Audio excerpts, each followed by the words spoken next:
50 out there, Alex. Thanks at 8:43. Well, if you love live music, entertainment, there is something for everyone with the 26th annual Bragg Jam Concert Crawl. Downtown Macon is where you'll find a long list of concert opportunities with special community history. Megan Western continues her conversation with Bragg Jam Board President Olivia Walter. The Bragg Jam 2025 concert call lineup is out, and it's time for you to go get your tickets. Don't wait till the last minute. Right now, we are joined by Olivia Walter, the Bragg Jam Board President, to talk all about all the festivities coming up. Thank you so much for joining us. Now, for those who know about Bragg Jam, this is the 26th year of the event, but let's take it all the way back to the beginning.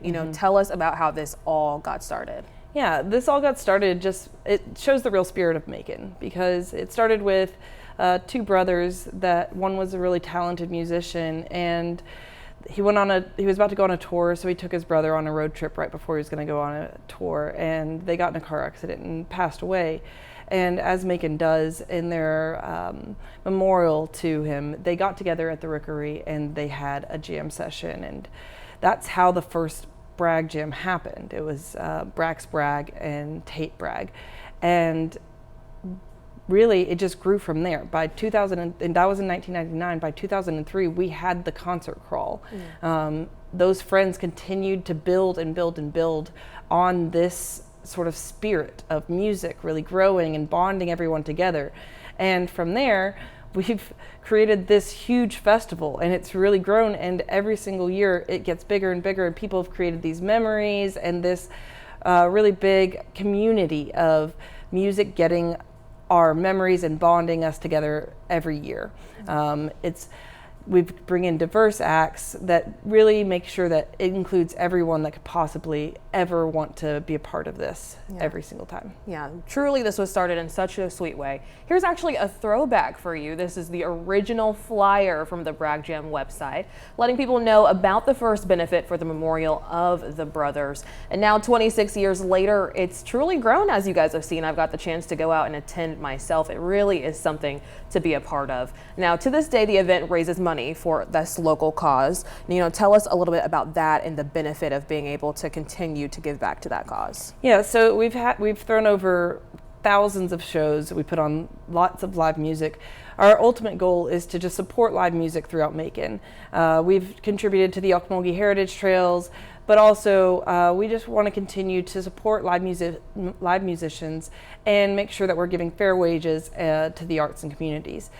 This year we're having Bragg Fam, which is going to have students from the Otis Redding Center for the Arts perform during Bragg Fam, and we're going to teach them sort of how to go through the process of going through booking an act and signing your contracts, and so they're getting that experience of getting into a festival.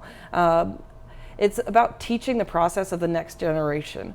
So we're learning and teaching how to get music supported in the most way possible. We're getting live musicians getting the fair wages they deserve. Yeah, definitely a big benefit that comes out of this. Like I said, I mentioned earlier that I have had the opportunity to go to 2 Bragg Jams now, and I know that I've met people as far as Tennessee. How far are people really coming to come out to this event? That's what's interesting. We've seen every single year. I'll be walking on the street and I'll hear another person every time say that they're from somewhere I've not realized we've stretched that far. I've heard North Carolina, I've heard Pennsylvania. We get people from Florida a lot, but it's definitely interesting to see the reach. And I look forward to seeing how far just the Bragg name is just expanding throughout the country. Yeah, you talked a little bit about the impact that it has on some of our youth here, but talk about some of the businesses and the economic impact that it really has on the Macon area each year. Yeah, when this first started, downtown Macon wasn't really as booming as it is now. And so, it was the one time each year where we were bringing people downtown and getting those businesses, those restaurants, some of their best nights of the year. But now we have so many more businesses downtown. It's so exciting to sort of see this is a really big night where you're bringing in so many people downtown. You're getting a ton of people eating dinner downtown. You're getting people shopping downtown.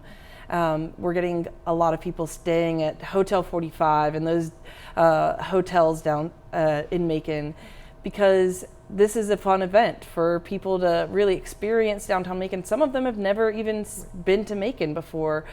Just last year, I had friends come here from Chicago, and they fell in love with Macon because of the experience they had here. And so it's fun to sort of have people fall in love with Macon through my eyes, because I fell in love with Macon through Bragg Jam. Yeah, definitely a lot of exposure to this event. If you are in the Central Georgia area, again, this is not something that you want to miss. So just here's a recap for you. The event is happening on Friday, July the 25th. It's going to run until Sunday, July 27th. To get your tickets, to find a full list of the artists and the venues and all of that good stuff that we've talked about today, you can go to the Bragg Jam website. That website is on your screen right now. 8:48.